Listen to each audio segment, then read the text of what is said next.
എൻ്റെ പ്രിയ സുഹൃത്ത് ശ്രീ നീലാങ്കുൽ ബാലകൃഷ്ണൻ്റെ ഓർമ്മയ്ക്ക് മുന്നിൽ പ്രണാമം അർപ്പിച്ചുകൊണ്ട് അദ്ദേഹം എഴുതിയ മധു എന്ന കവിത ഞാൻ ആലപിക്കുകയാണ്. ഓർക്കുന്നുവോ നിങ്ങൾ മധുവെന്ന പയ്യനെ? ഓർക്കുന്നുവോ മധുവെന്ന പയ്യനെ? കാട്ടിലെ കരിമ്പാറപ്പൊത്തിൽ വസിച്ചൊരു മധുവെന്ന പയ്യനെ ഓർക്കുന്നുവോ? മധുവെന്ന പയ്യനെ ഓർക്കുന്നുവോ? കാട്ടിലെ കായ്ക്കനി ഭക്ഷിച്ചും കാട്ടാറിലെ ജലം കോരിക്കുടിച്ചും, കാട്ടിലെ കായ്ക്കനി ഭക്ഷിച്ചും കാട്ടാറിലെ ജലം കോരിക്കുടിച്ചും, വയർപ്പശി മാറ്റിയ ഊരിലെ പയ്യനെ ഓർക്കുന്നുവോ? മധുവെന്ന പയ്യനെ ഓർക്കുന്നുവോ? കാട്ടാനക്കൂട്ടം കരിമ്പുലി ചെന്നായി കുറുനരി പോലും നോവിച്ചില്ലവനെ. കാട്ടാനക്കൂട്ടം കരിമ്പുലി ചെന്നാൽ കുറുനരി പോലും നോവിച്ചില്ലവനെ. തോട്ടിലെ ജലം കോരി കുടിച്ചപ്പോൾ അട്ട പോലും അവൻ്റെ രക്തം കുടിച്ചില്ല. ഉടുതുണിക്ക് പോലും മറുതുണിയില്ലാത്ത പാവം പയ്യനെ ഓർക്കുന്നുവോ? മധുവെന്ന പയ്യനെ ഓർക്കുന്നുവോ?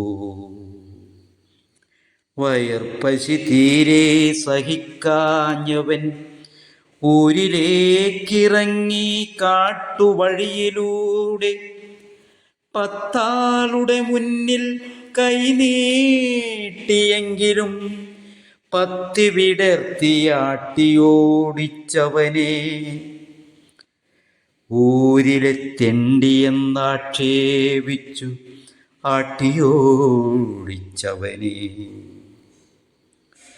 വയർപ്പശി തീരെ സഹിക്കാഞ്ഞവൻ ഊരിലേക്കിറങ്ങി കാട്ടുവഴിയിലൂടെ. പത്താളുടെ മുന്നിൽ കൈനീട്ടിയെങ്കിലും പത്തി വിടർത്തിയാട്ടിയോടിച്ചവനെ. ഊരിലെ തെണ്ടിയെന്നാക്ഷേപിച്ചു ആട്ടിയോടിച്ചവനെ. വയർപ്പശി തീരെ സഹിക്കാഞ്ഞവൻ ഒരു പീടികത്തിണ്ണയിൽ കയറിയിരുന്നു. ഒരു നുള്ളു അരി നുള്ളി വായിലിട്ടു. കള്ളൻ കള്ളനെന്നാരോ വിളിച്ചു. ഉടുതുണി അഴിച്ചവനെ മരത്തിൽ കെട്ടി. വന്നവർ കയ്യൂക്കു കാട്ടി.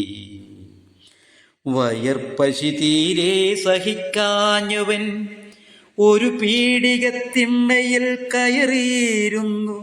ഒരു നുള്ളു അരി നുള്ളി വായിലിട്ടു. കള്ളൻ കള്ളനെന്നാരോ വിളിച്ചു. ഉടുതുണി അഴിച്ചവനെ മരത്തിൽ കെട്ടിയിട്ടു. വന്നവർ കയ്യൂക്കു കാട്ടി. നെഞ്ചകം പൊട്ടി നിണം വാർന്ന് പശിയില്ലാ ലോകത്തേക്കവൻ യാത്രയായി.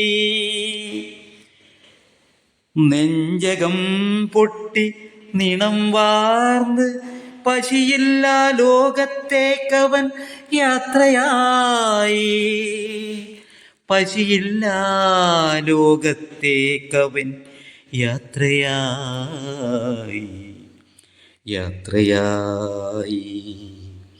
പ്രകൃതിക്കു പോലും സഹിച്ചില്ല കാഴ്ച. പേമാരിയായി കണ്ണീർ വാർത്തു നിന്നു. പ്രകൃതിക്കു പോലും സഹിച്ചില്ലയാ കാഴ്ച. പേമാരിയായി കണ്ണീർ വാർത്തു നിന്നു. കണ്ണീർ വാർത്തു നിന്നു.